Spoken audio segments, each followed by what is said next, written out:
My name is Haven Harrington. I'm live in a Russell neighborhood, president of the Russell Neighborhood Association.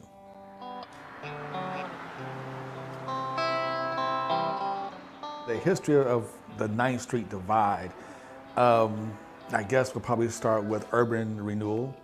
Around that time period with cities all over the country decided that basically they were going to remove African Americans from their urban core and put them in own neat little neighborhoods. We built the 9th Street Divide. I made it really wide. It was an exit off the expressway. Some rumors I've heard were so that in case after the riots in the 60s and things of that nature, you can get the National Guard to West Louisville faster.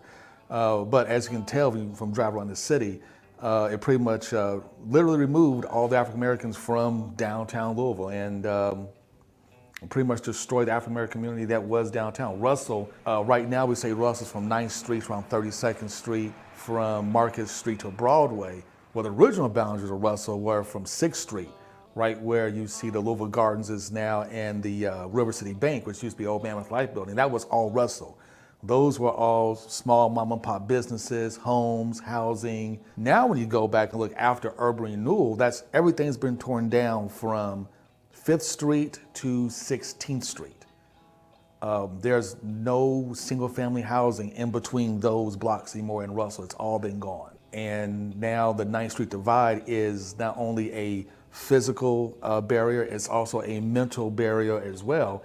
As we hear folks all the time talk about, you can't go past 9th Street. There's nothing but crime in 9th Street. It is like night and day once you cross over 9th Street and you can see the difference in wealth. You can see the difference in investment in other parts of the city, and you know that it literally just stops at 9th Street.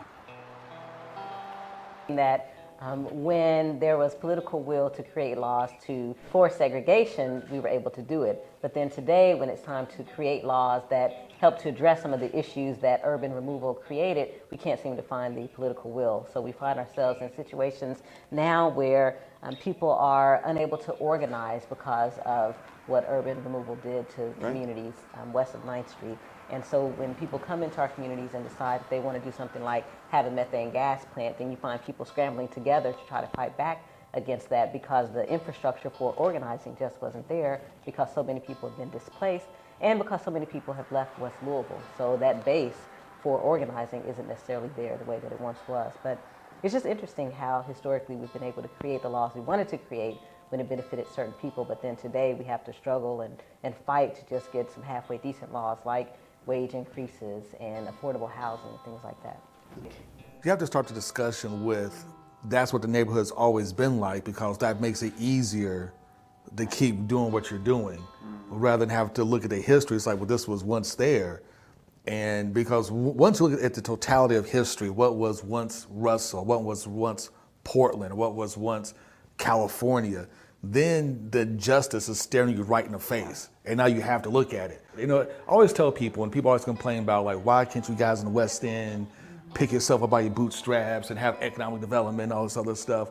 And I remind them, say, well, imagine if I went to Bardstown Road from Broadway to Eastern Parkway and destroyed everything. I ripped out every business on Bardstown Road from 3 blocks on either side of Bardstown Road, tore down everything, tore down all the single family homes, all the mansions, all the parks, all the businesses, and replaced it all with Section 8 housing. And then let's put a stopwatch and let's see, okay, let's see you guys recover from that. How do you recover from that? And you can't. You just can't.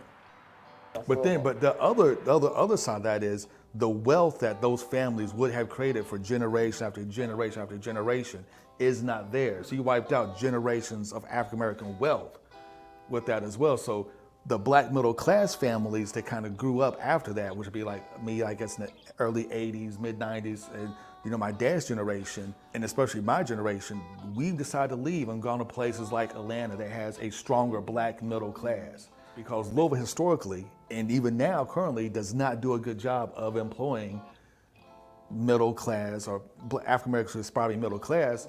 And because of the way our economy builds now, we have a hard time employing white folks who aspire to be middle class. Kyle Allen, who was running for mayor, his big thing was light rail and streetcars. At the time, I really didn't get it. I kind of understood, like, on an economic level, okay, the investment follows the tracks, and And I kind of understood that argument of it. I know it's kind of a weird place to kind of start with streetcars, talk about the 9th Street Divide. But the 9th Street Divide is a physical barrier. It is a physical thing. So they almost need another physical thing to put things back together. Yep. And I think a lot of things with the city of Louisville has become mental, but the mental aspect of the 9th Street Divide is reinforced by the physical aspect of 9th Street Divide. I think we can start stitching our city back together, building Russell back into downtown Louisville, building California and Portland back into downtown Louisville, connecting West Louisville back with Southwest Jefferson County, and start stitching the community back together, because the expressways have kind of taken the inner city or the urban service district core and separated from the suburbs. Rather than put $150 million into the Omni Hotel, put $150 million into a streetcar system that would support all of Jefferson County. I think it won't be overnight, but I think eventually you would actually kind of start to see that breakdown of mental barriers once the physical barriers are broken down.